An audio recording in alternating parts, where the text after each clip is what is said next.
భయనాశనం చేస్తుంది. దేని గురించి భయపడుతున్నామో ఆ భయం లేకుండా తల్లి చేస్తుంది. వీటన్నిటినీ ఏకకాలమునందు ఇవ్వగలిగినది కాబట్టి దుర్గా. అందుకే ఎక్కడెక్కడ మనలోకి చేరకూడని ఉన్నాయో వాటినన్నిటినీ తీసేసేది ఎవరో ఆ తల్లికి దుర్గా అని పేరు.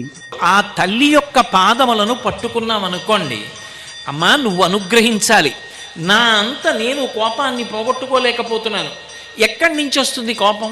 ఇప్పుడు నేను ఇవాళ ఇక్కడికి వచ్చాను అంటే ఎక్కడి నుంచి వచ్చారండి అని అడిగితే కాకినాడ నుంచి వచ్చానండి అని చెప్తాను. నాకు కోపం వచ్చిందనుకోండి, ఎక్కడి నుంచి వచ్చిందండి కోపం అని అడిగారు అనుకోండి, ఎక్కడి నుంచి వచ్చిందని చెప్పాలి? ఇక్కడే ఉంటుంది కోపం, ఇక్కడున్నదే పైకి వస్తుంది.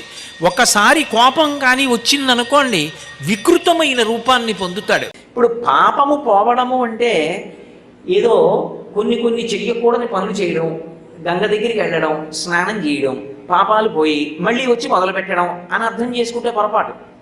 పాపము పోవుట అన్న మాటకు అర్థం ఏమిటంటే ధర్మమునందు అనురక్తి కలుగుట అని చెప్పాలి. మనసు మారి దీనివల్ల నాకు వచ్చే ప్రయోజనం ఏమిట్రా, నేను భగవంతుడు ఎలా చెప్పాడో అలాగే బ్రతుకుతాను, ఆయన వద్దన్న దాని జోలికి నేను వెళ్ళను అన్న పూనిక కలిగితే పాపమునందు అనురక్తి పోయింది అంటారు. కాబట్టి ఇప్పుడు పాపములను పోగొట్టగలిగినటువంటి శక్తి కలిగినటువంటి తల్లి ఆవిడ పాదములకు నమస్కరించినంత మాత్రం చేత అంత గొప్ప అనుగ్రహాన్ని వర్షిస్తుంది ఆవిడ. శ్రీచక్రం టీవీ అటువంటి శక్తి కలిగినటువంటి తల్లి కనుక చీకటిని పోగొట్టగలిగిన పాదములు వాక్యంలో. ఆంతరమనందు తమహ అంటే రాహువు,